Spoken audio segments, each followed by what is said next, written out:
मधुबन के बाबा, मधुबन के बाबा मुरली वाले, आपका क्या कहना, आपका क्या कहना। ओम शांति। आज 3 जनवरी 2026 के साकार मधुर महावाक्य हैं। आज मीठे मीठे बाप दादा बोले, मीठे बच्चे, कदम कदम पर श्रीमत पर चलते रहो। यह ब्रह्मा की मत है या शिव बाबा की, इसमें मूंझो नहीं। बाबा ने कहा, मीठे बच्चे, कदम कदम पर श्रीमत पर चलते रहो। यह ब्रह्मा की मत है या शिव बाबा की, इसमें मूंझो नहीं। बाबा ने आज प्रश्न पूछा कि अच्छी ब्रेन वाले बच्चे कौन सी गुह्य बात सहज ही समझ सकते हैं। तो उत्तर में बाबा कहते, ब्रह्मा बाबा समझा रहे हैं या शिव बाबा, ये बात अच्छी ब्रेन वाले सहज ही समझ लेंगे। कई तो इसमें ही मूंझ जाते हैं। बाबा कहते, बच्चे, बाप दादा दोनों इकट्ठे हैं, तुम मूंझो नहीं, श्रीमत समझकर चलते रहो। ब्रह्मा की मत का रिस्पॉन्सिबल भी शिव बाबा है। ओम शांति। रूहानी बाप बच्चों को समझा रहे हैं। तुम समझते हो कि हम ब्राह्मण ही रूहानी बाप को पहचानते हैं। दुनिया में कोई भी मनुष्य मात्र रूहानी बाप, जिसको गॉड फादर व परमपिता परमात्मा कहते हैं, उनको जानते नहीं। वह जब रूहानी बाप आए तब ही रूहानी बच्चों को पहचान दे। यह नॉलेज न सृष्टि के आदि में रहती, न सृष्टि के अंत में रहती। अभी तुमको नॉलेज मिली है, यह है सृष्टि के अंत और आदि का संगम युग। इस संगम युग को भी नहीं जानते तो बाप को कैसे जान सकेंगे।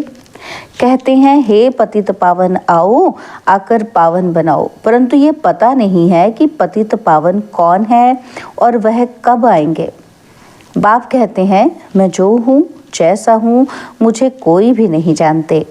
जब मैं आकर पहचान दूं तब मुझे जाने। मैं अपना और सृष्टि के आदि मध्य अंत का परिचय संगम युग पर एक ही बार आकर देता हूँ और कल्प बाद फिर से आता हूँ। तुमको जो समझाता हूँ वह फिर प्राय लोप हो जाता है। सतयुग से लेकर कलयुग अंत तक कोई भी मनुष्य मात्र मुझ परमपिता परमात्मा को नहीं जानते हैं, ना ब्रह्मा विष्णु शंकर को जानते। मुझे मनुष्य ही पुकारते हैं, ब्रह्मा विष्णु शंकर थोड़े पुकारते हैं। मनुष्य दुखी होते हैं तब पुकारते हैं। सूक्ष्म वतन की तो बात ही नहीं। रूहानी बाप आकर अपने रूहानी बच्चों अर्थात रूहों को बैठ समझाते हैं। अच्छा, रूहानी बाप का नाम क्या है? बाबा जिसको कहा जाता है, जरूर कुछ नाम होना चाहिए ना। बरोबर नाम एक ही गाते हैं, शिव। यह नामी ग्रामी है, परंतु मनुष्य ने अनेक नाम रखे हैं। भक्ति मार्ग में अपने ही बुद्धि से ये लिंग रूप बना दिया है। नाम फिर भी शिव है। बाप कहते हैं, मैं एक बार आता हूँ, आकर मुक्ति, जीवन मुक्ति का वर्षा देता हूँ। मनुष्य भल नाम लेते हैं मुक्ति धाम, निर्वाण धाम, परंतु जानते कुछ नहीं है। ना बाप को जानते हैं, ना देवताओं को। ये किसी को भी पता नहीं है कि बाप भारत में आकर कैसे राजधानी स्थापन करते हैं। शास्त्रों में भी ऐसी कोई बात नहीं है। परमपिता परमात्मा कैसे आकर आदि सनातन देवी देवता धर्म की स्थापना करते हैं। ऐसे नहीं कि सतयुग में देवताओं को ज्ञान था जो गुम हो गया है, नहीं। अगर देवताओं में भी ये ज्ञान होता तो चलता आता। इस्लामी, बौद्धि आदि जो हैं, उन्हों को ज्ञान चलता आता है। सब जानते हैं कि ये ज्ञान प्रायलोप हो जाता है। मैं जब आता हूँ तो जो आत्माएं पतित बन राज्य गवा बैठी हैं, उन्हों को आकर फिर पावन बनाता हूँ। भारत में राज्य था, फिर गवाया कैसे है वो भी किसी को पता ही नहीं। इसलिए बाप कहते हैं, बच्चों को कितनी तुच्छ बुद्धि बन गई है। मैं बच्चों को ये ज्ञान दे प्रारब्ध देता हूँ और फिर सभी भूल जाते हैं कि कैसे बाप आया, कैसे बच्चों को शिक्षा दी, वो सब भूल जाते हैं। यह भी ड्रामा में नूंद है। बच्चों को विचार सागर मंथन करने की बड़ी बुद्धि चाहिए। बाप कहते हैं ये जो शास्त्र आदि तुम पढ़ते आए हो ये संगम युग सतयुग त्रेता में नहीं पढ़ते थे, वहां थे ही नहीं। तुम ये नॉलेज भूल जाते हो और फिर गीता आदि शास्त्र कहाँ से आया?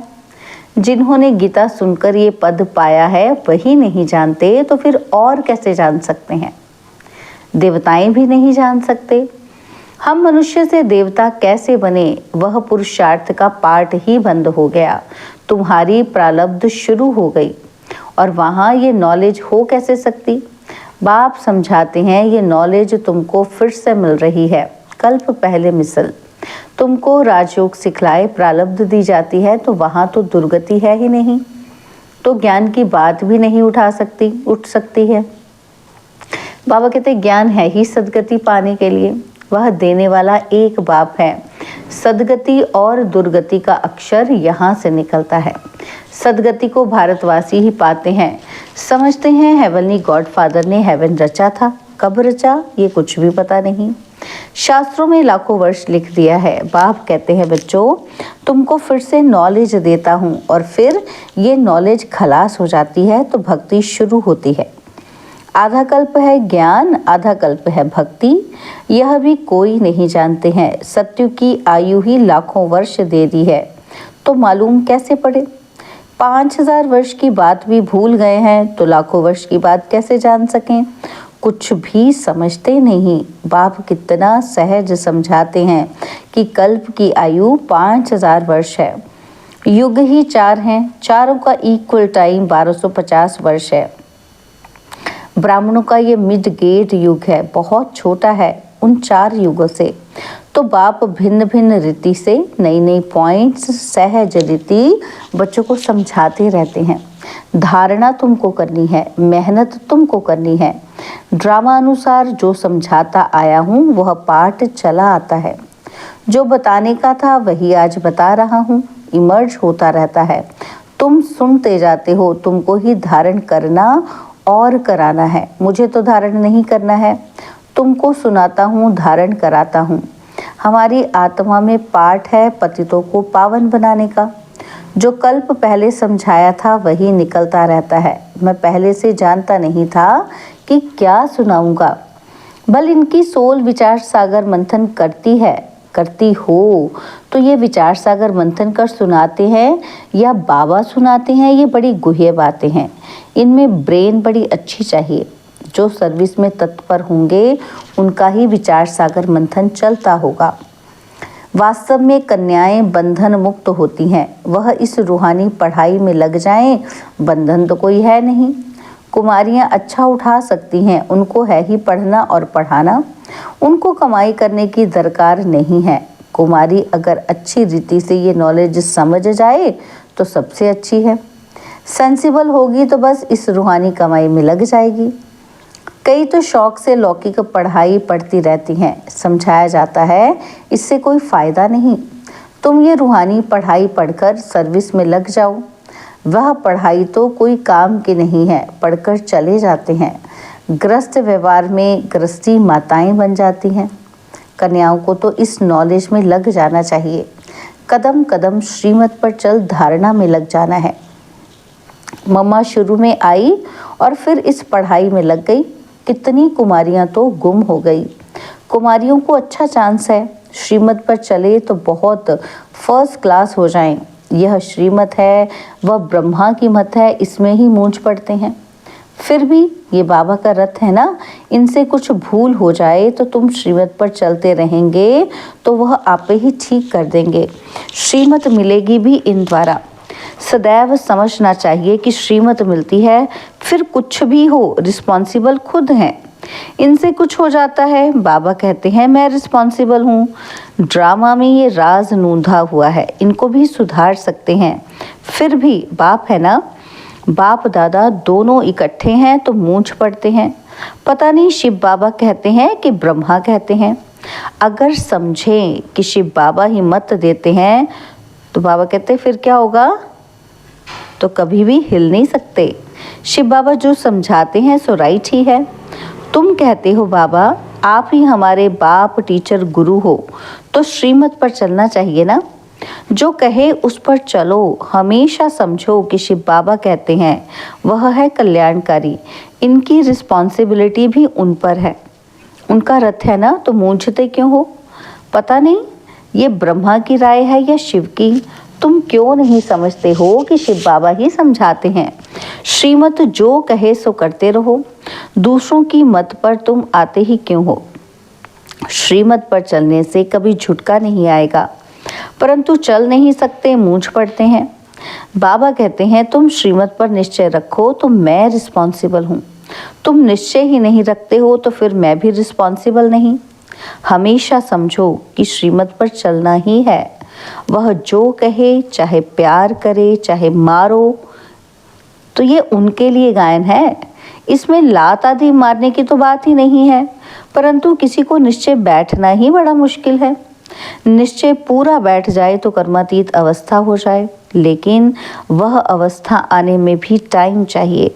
वह होगी अंत में। इसमें निश्चय बड़ा अडोल चाहिए। शिव बाबा से तो कभी कोई भूल ही ना हो सके। इनसे हो सकती है, ये दोनों हैं इकट्ठे, परंतु तुमको निश्चय भी रखना है। शिव बाबा समझाते हैं उस पर हमको चलना पड़े। तो बाबा की श्रीमत समझकर चलते चलो तो उल्टा भी सुलटा हो जाएगा।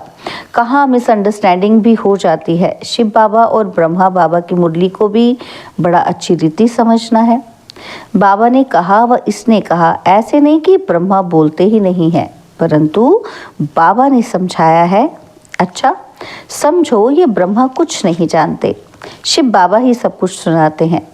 तो शिव बाबा के रथ को स्नान कराता हूँ, शिव बाबा के भंडारे की सर्विस करता हूँ। यह याद रहे तो भी बहुत अच्छा है।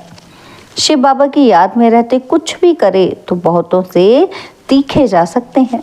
मुख्य बात है ही शिव बाबा की याद की, अल्फ और बे बाकी है डिटेल। बाप जो समझाते हैं उस पर अटेंशन देना है। बाप ही पतित पावन ज्ञान का सागर है ना, वही पतित शूद्रों को आकर ब्राह्मण बनाते हैं। ब्राह्मणों को ही पावन बनाते हैं, शूद्रों को पावन नहीं बनाते। ये सब बातें कोई भागवत आदि में नहीं है, थोड़े थोड़े अक्षर हैं। मनुष्य को तो ये भी पता ही नहीं है कि राधे कृष्ण ही लक्ष्मी नारायण हैं। मूंझ जाते हैं। देवताएं तो है ही सूर्यवंशी चंद्रवंशी, लक्ष्मी नारायण की डिनास्टी, सीताराम की डिनास्टी। बाप कहते हैं भारतवासी स्वीट चिल्ड्रन याद करो, लाखों वर्ष की तो बात ही नहीं है, कल की बात है।